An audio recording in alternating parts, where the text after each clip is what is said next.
A ver, están viendo mi diapositiva, ¿sí? Sistema conectado. Sí, cierto. Sistema conectado. Ya está. Sistema conectado. Bueno, el tema que estaba pendiente desarrollar es este de trastornos digestivos funcionales del colon. Avanzaremos con este. Primer tema de la noche. ¿Ya?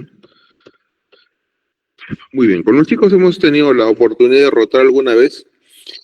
Habrán podido notar que este tema de los trastornos digestivos funcionales del colon es un tema recurrente en la consulta y muchas veces no es evaluado o se nos pasa dentro de los criterios diagnósticos para el paciente.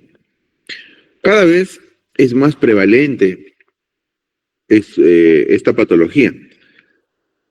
¿En qué sentido? Porque los trastornos digestivos funcionales tienen que ver más con temas de orden emocional, tienen que ver más con las alteraciones donde está vinculado el cerebro entérico o el cerebro intestinal. Es un nuevo concepto que se maneja ahora. Miren, antes de la pandemia, en mi consultorio por lo menos, venían de 1 a 3 pacientes con enfermedades relacionadas a las emociones, valga decir, síndrome de intestino irritable, colon irritable, como lo quieran llamar. Durante la pandemia, la prevalencia era más o menos 7 de cada 10. Se mantuvo así. Y luego de esto, nuevamente está empezándose a normalizar. Ya es más o menos 4 a 3 de cada 10. He visto todas las formas de síndrome de intestino irritable. Prácticamente en todos los grupos etarios, excepto niñitos muy pequeños, y en todas las profesiones, desde carpinteros hasta personas que atienden al público en el banco, aduaneros, médicos, de todo, colegas, profesores, alumnos de la facultad que han pasado consulta conmigo por un tema relacionado a este grupo de enfermedades. Entonces, esta es una enfermedad que realmente los va a visitar en el consultorio, entonces ténganla en cuenta.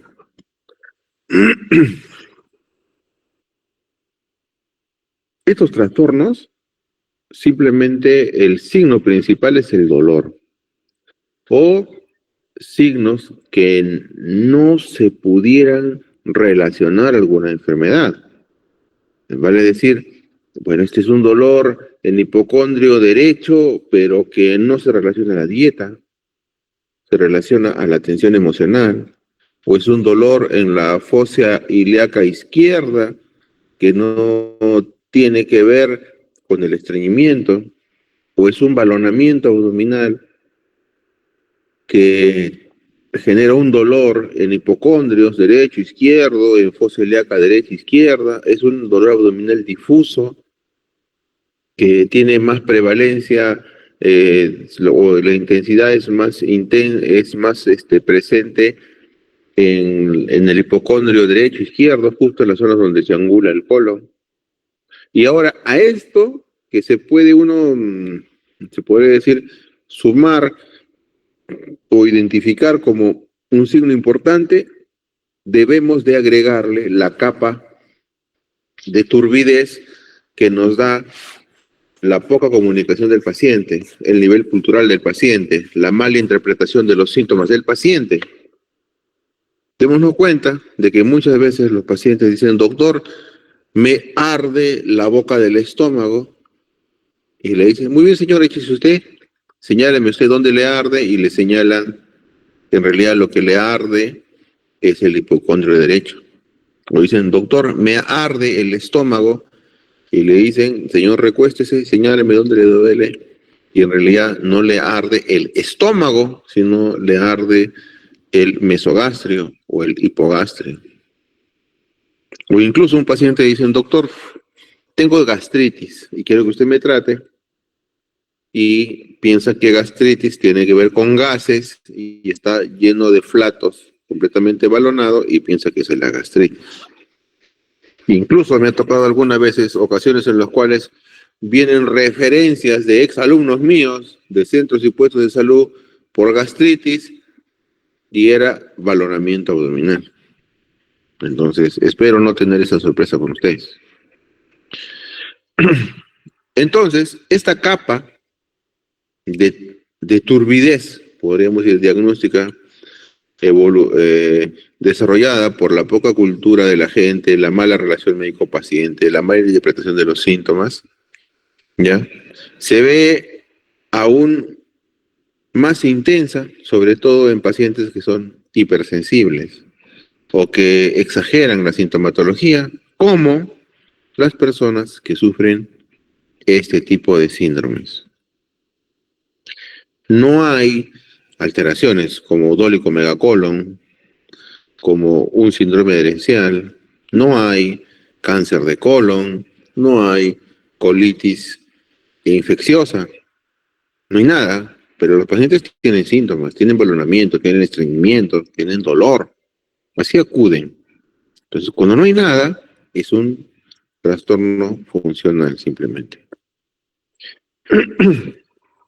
Aunque ustedes no lo crean, si nosotros separamos a todos ustedes en grupos y les decimos de grupos de 5 que definan qué cosa es el estreñimiento, cada grupo va a decir una definición distinta. Incluso dentro del grupo indicamos que definan qué es estreñimiento, cada una de las personas también lo dirá de manera distinta. Cada persona tiene su percepción de qué cosa es estreñimiento. Para decirlo más o menos sencillo, para unos el estreñimiento es, digamos, doctor, soy estreñido porque cada vez que voy al baño sale una pelotita de heces. Soy estreñido. Para otro, dirá, doctor, soy estreñido porque siempre que voy al baño me quedo con ganas de seguir evacuando. Y pujo, como no sale nada, soy estreñido. Otro dirá, doctor, soy estreñido porque voy al baño una vez cada 3 días. Soy estreñido. Otro dirá, doctor, soy estreñido porque solamente puedo evacuar cuando tomo laxantes. Y eso es una vez a la semana. Soy estreñido. Hay algunos conceptos de los que les acabo de decir. Realmente que sí, pueden ser estreñimiento y otros que no. Simplemente puede ser una mala interpretación como un tenesmo rectal ocasionado con una proctitis. Entonces, en afán de definir las cosas y hablar en claro, hablar un mismo idioma, se crean pues los consensos. Y dentro de estos consensos están unos, como los criterios de Roma, que sirven justamente para clasificar las enfermedades funcionales digestivas, ¿no? Entonces, cuando no se encuentra pues un factor orgánico, ni farmacológico, ni metabólico, ni anatómico, ni nada de nada, ¿ya? Entonces, ahí nacen los criterios de Roma. ¿Por qué de Roma? Porque, bueno, la gente se reúne en Roma, ¿no? Cuando hagamos criterios de Tacna, nos reunimos en Tacna, haremos los criterios de Tacna, pero son Roma. Maastricht, para el Helicobacter también es el Maastricht. París, para cáncer, París. ¿Y así? Entonces, en esta tabla 4, ven los criterios de Roma 3 para las zonas gastrointestinales funcionales. Ahora estamos en los criterios de Roma 4 también, pero son realmente puntos que no pasan de moda. Siempre se deben tener en cuenta. Miren, sobre todo, en la evaluación, nosotros vemos inclusive a los niños. Ahí está. Neonatos y lactantes, regurgitación del lactante, síndrome de rumiación, síndrome del vómito cíclico, cólico del infante, diarrea funcional, disquexia, constipación, todo esto. ¿Ah? Imagínense, un trastorno funcional. Eso que les pasa a los niñitos, porque la mamá no favorece la expulsión de los gases que se forman luego de lactar, porque cuando absorbe y no hay un buen sello, también traga aire. Ese gasecito que produce cólico por el chanchito, también está clasificado acá. Imagínense. Entonces, también tenemos lo que se llama el íleo. ¿Qué cosa es el hilio? El hilio es básicamente cuando el intestino interrumpe su tránsito. Disculpen ustedes.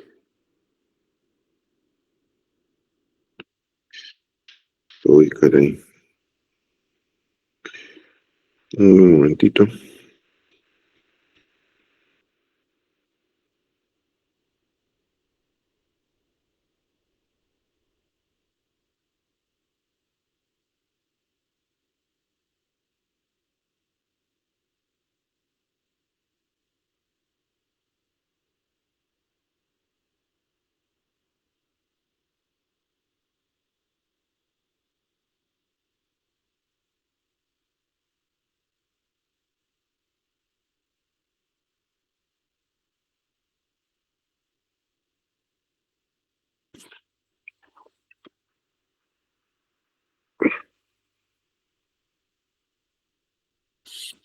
Muy bien. El hilio es una detención transitoria. ¿Ya? Entonces, hay una inhibición de la propulsión gastrointestinal que se produce cuando no existe una obstrucción mecánica. ¿Ya?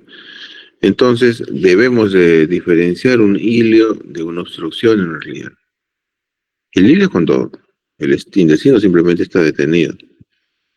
Y la obstrucción intestinal es cuando hay algo mecánico que, por ejemplo, una adherencia, un pliegue, una intususcepción intestinal que detiene el tránsito del intestino y promueve la acumulación de heces y gases. Esta acumulación aumenta tanto el volumen que, si no se atiende adecuadamente, por presión abdominal, disminuye la capacidad de tomar aire y la gente muchas veces, o el paciente, muere asfixiado. Otra forma es que se llene de toxinas propios de la existencia de un germen o de los gérmenes que están en la luz intestinal, y esas toxinas intoxican el cuerpo y simplemente muere por una sepsis. Punto de partida, abdominal.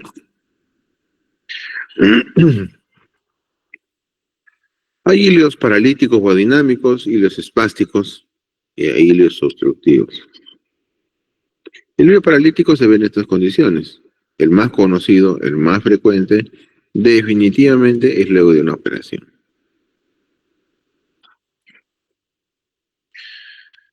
¿Por qué? Porque, bueno, durante la operación se manipulan las asas, pues se toca las asas, el aire helado, se irrita porque se hace sutura, se anastomosa el intestino mientras está abierta la cavidad abdominal, el intestino no está cerrado y por ende la humedad propia de la cavidad abdominal no se tiene, se pierde humedad y se deseca el intestino. Por ende, al desecarse del intestino, la pared intestinal se deseca las arterias y venas que nutren y puede haber un tipo de necrosis. Los gases anestésicos también producen hilio. Los relajantes musculares, rocuronio, becuronio, todo eso que se utiliza para hacer una cirugía mayor, también puede producir hilio. Y las alteraciones metabólicas correspondientes, las peritonitis, la hipoxia, todo eso puede producir hilio. Y hay factores que favorecen el hilio. Miren, hay un montón de factores ahí. ¿Qué cosa es lo que más me llama la atención? Acá, ansiedad, el dolor, la hidratación perioperatoria excesiva, el infarto de miocardio, la inmovilidad. O sea, ¿qué cosa quiere decir? Que muchas veces problemas cardíacos pueden producir hilio. Y si hay hilio, hay balonamiento. Puede haber dolor abdominal. El otro día tuve un paciente que parecía que tenía un infarto y realmente, pues, ¿no? Era un tema de una angina, ¿no? Que estaba produciendo o se traducía con un dolor a nivel abdominal. Es relativamente frecuente, ¿eh? Pero hay que pensarlo. ¿Qué más me llama la atención acá? Miren, antidepresivos, fármacos anestésicos, anticolinérgicos, opiáceos. Es muy frecuente que hay pacientes, por ejemplo, que son dependientes de los opiáceos por distintos tipos de dolores. Y el paciente, que es usuario regular de opiáceos, como el tramador, ¿no? Que no debería ser así, un medicamento prácticamente de emergencia, finalmente termina siendo estreñido. O pacientes psiquiátricos que usan antidepresivos también se estreñen. Entonces, eso es lo que también debemos tener en cuenta a la hora de evaluar un estreñimiento. Ojo, y antes que se me olvide, todo estreñimiento, el principal examen para evaluar el estreñimiento es el tacto rectal. ¿Bien? Porque a veces podemos pedirle tomografía, resonancia, ecografía, PET-CT, todo lo que ustedes quieran, pero no les den un triste y pobre tacto rectal y no pueden diagnosticar un fecaloma, o sea, heces impactadas en la ampolla rectal. Qué pena, ¿no? Tiene que hacer tacto rectal, porque dice el dicho gastroenterológico, vale mejor meter un dedo que meter la pata. Entonces hay que hacer un buen diagnóstico.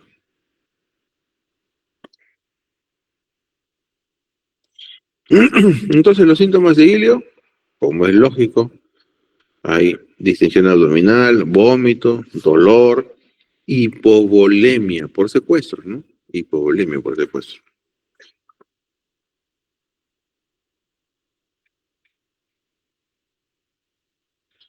Mira, estos exámenes, suena lógico, ¿no? Hay que pedir exámenes de hematología, ¿no? Hemograma, glucosa, creatinina, electrolitos, amilasa, radiografía de tórax, radiografía de abdomen. ¿Por qué? ¿Por qué amilasa? Porque el ilio también puede ser dado por una pancreatitis. El ilio también puede ser generado por una úlcera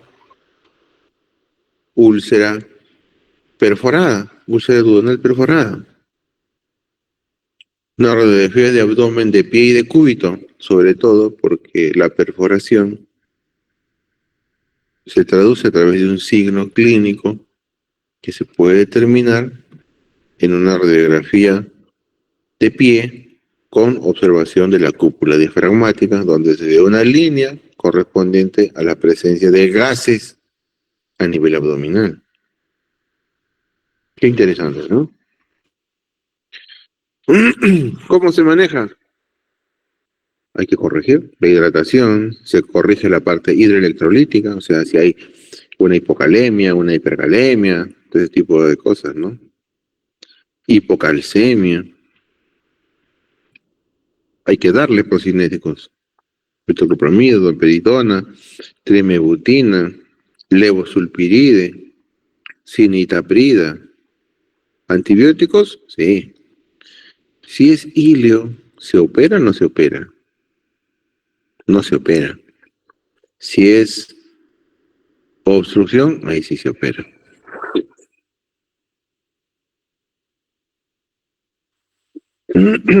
Entonces, como les comentaba al comienzo, ¿qué es lo que mata en el ilio?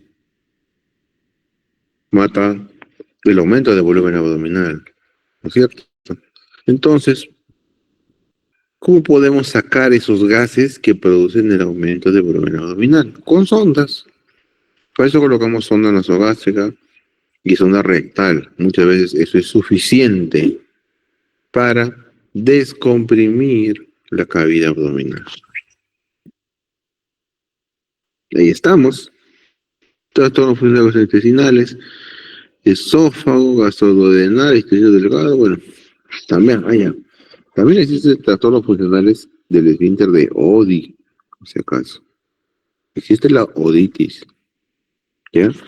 Entonces, ¿por qué? Porque muchas veces hay pacientes que tienen dolor abdominal y no encontramos nada, no hay, se puede decir, una explicación aparente y a veces se acompaña de elevación de bilirrubina, o a veces se acompaña de elevación de fosfatasa alcalina, y bueno, a veces no se acompaña de nada, solamente es un dolor relacionado a la ingesta de grasa. ¿De qué se trata? De un trastorno del esfínter de Oddi.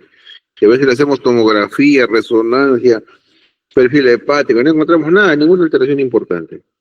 Pero el paciente le sigue doliendo cuando come. Entonces digo, bueno, si le duele después de comer, con irradiación en faja y todo, ¿eh? Dolor epigástrico con irradiación en faja postprandial. Y no hace hiperamilasemia. ¿Qué será, pues, no? A veces le hacemos colangiorresonancia y encontramos una coledocolitiasis.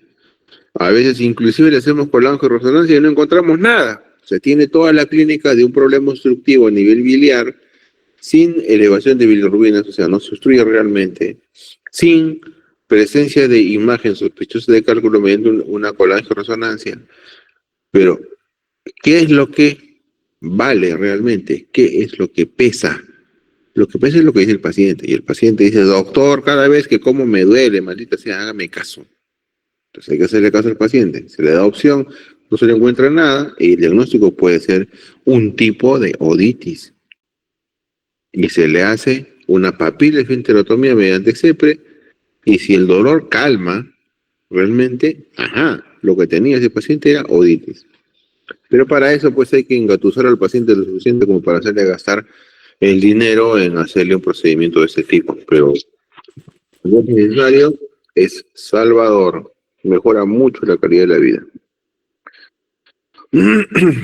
Entonces, el síndrome de intestino irritable, según los criterios de Roma 4, es un trastorno intestinal caracterizado por dolor abdominal recurrente asociado con la defecación o con un cambio de la vida intestinal, ya sea diarrea, estreñimiento o alternancia de ambos, así como hinchazón o distensión abdominal.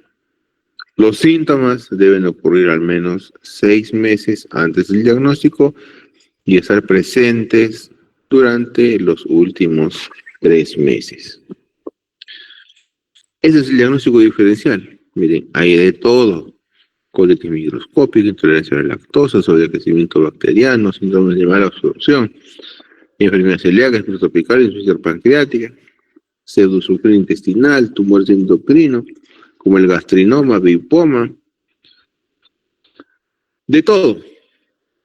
Pero ¿qué es lo que más nos interesa descartar? Y lo que siempre el paciente que sufre de un trastorno digestivo funcional, no sé por qué, tiene temor, es que solicita el despistaje del cáncer de colon. No sé, hasta mejora. Le dice, señor, te he hecho la colonoscopia y ya no tienes nada. Y ahí en ese momento, ya sí, pues ya se me pasó el dolor. Se les pasó el dolor. Entonces, continuemos con los criterios diagnósticos. Cuando el dolor abdominal es recurrente, que es el síntoma más predominante en este caso, al menos un día por semana, en promedio, los últimos 3 meses, asociados con 2 o más de los siguientes criterios. Que este dolor está asociado con la defecación, asociado con un cambio en la frecuencia de las heces, asociado a un cambio en la forma y el aspecto de las heces. Entonces, para esto nace la escala de Bristol. Y ya está.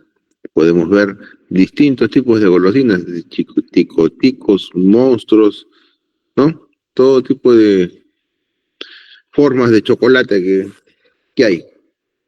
Entonces, en base a eso, nosotros podemos determinar qué tan duras son las heces.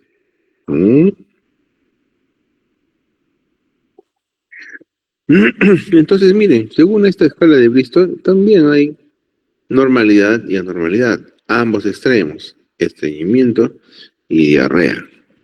Entonces, si es que sale como el tipo 4 y el tipo 3, esto es normal. Pero si es como el tipo 2, es estreñimiento. 1 igual. 5, 6 y 7 igual. Diarrea son estos 3 puntos. Entonces, el síndrome de intestino irritable básicamente tiene 2 grupos de síntomas principales. Uno es cuando predomina el estreñimiento. Entonces, cuando más de una cuarta parte de las deposiciones tienen heces con forma de tipo 1 y 2 de Bristol y al menos una cuarta parte con heces en forma de 5 y 6. El 5 y el 6 y el 1 y 2. Muy bien. 6 y 7 que diga, 1 y 2. Y cuando es el síndrome irritable con predominio con diarrea, más de una cuarta parte, el 25% de las deposiciones tienen heces en forma de 6 y 7, y menos de una cuarta parte de heces en forma 1 y 2. Y lo mismo con el síndrome de intestino irritable con hábito intestinal mixto. También hay síndrome de intestino irritable sin clasificar. En cuanto al tratamiento, en definitiva, una dieta baja en gluten y FODMAP ayuda bastante. Miren, la verdad que mucha gente es intolerante al gluten, ¿eh? Mucha gente. Y ni siquiera sabe. No necesariamente tenemos que ser celíacos, ¿no? Un paciente celíaco tiene alteraciones bioquímicas, inclusive a nivel del hígado. Pero hay gente que no tiene ni alteraciones del hígado y a pesar de eso es celíaco porque genera muchos gases, balonamiento, a veces diarrea. ¿Mm? ¿Y eso favorece el desarrollo de los síntomas en el síndrome de intestino irritable? Claro que sí. Por eso es que se recomienda una dieta baja en gluten. ¿Ya?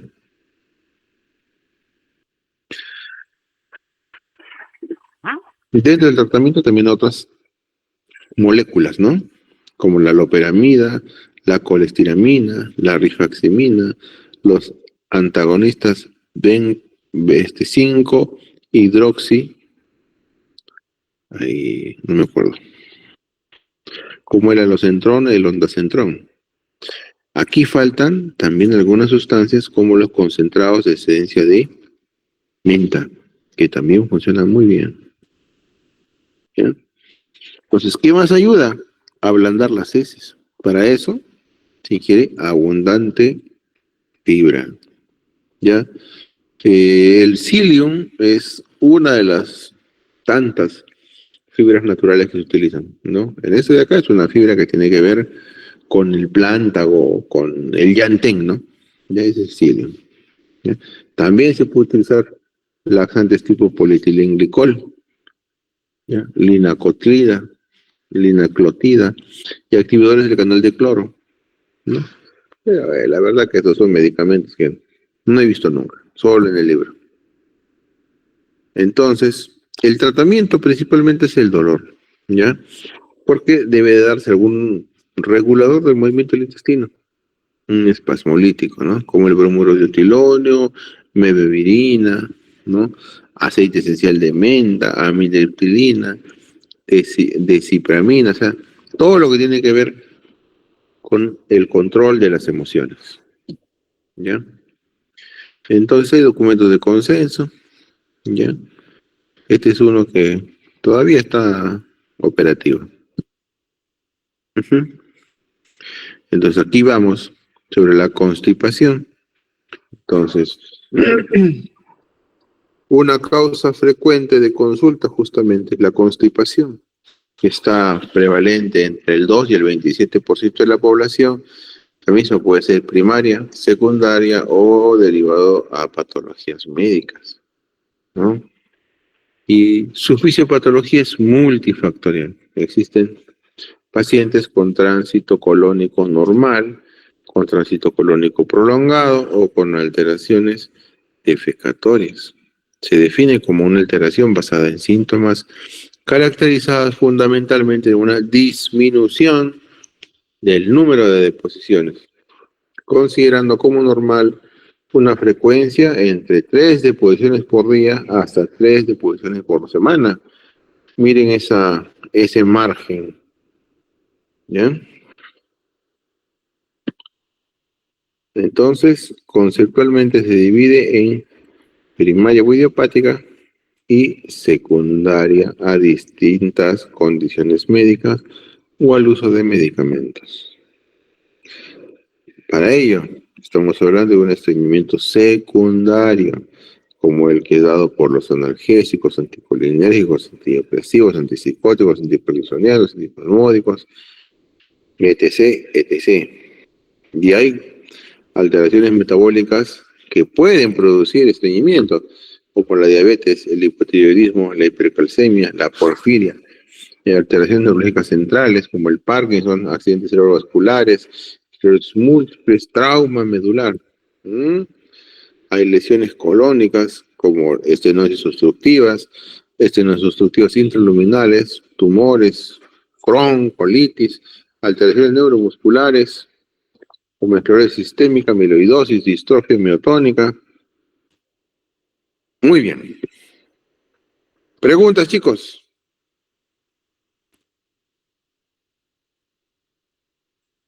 ¿Dónde están? De momento creo que no, doctor. Ya. 5 minutos de descanso.